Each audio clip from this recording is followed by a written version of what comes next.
Original రైతు అట కౌలు రైతుకు కౌలు ఇచ్చినట్టు రాసిస్తే అప్పుడే కౌలు రైతుకు యూరియా ఇస్తారట. మళ్ళా టెనెన్సీ యాక్ట్ ఉంది, అసలు వాడు కౌలు ఇచ్చినే బంద్ పెడతాడు. అంటే లక్షలాది మంది కౌలు రైతుల భవిష్యత్తు ప్రశ్నార్థకమైతది.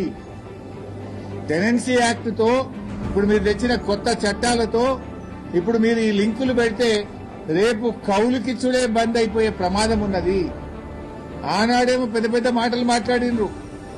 ఏ కౌలు రైతుకు కూడా మేము రైతు బంద్ ఇస్తాం, కౌలు రైతులకు పంట నష్టపరిహారం ఇస్తాం, రైతుకి ఇస్తాం, కౌలు రైతుకి ఇస్తామన్నారు. గెలవంగానే మాకు సంబంధం లేదు, రైతు కౌలు రైతు చూసుకోవాలన్నారు.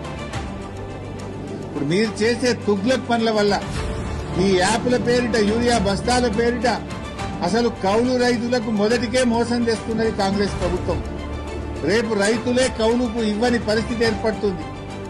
రైతులకు కౌలు రైతులకు మధ్య పంచాయతీ పెడుతుంది ఇలా కాంగ్రెస్ ప్రభుత్వం.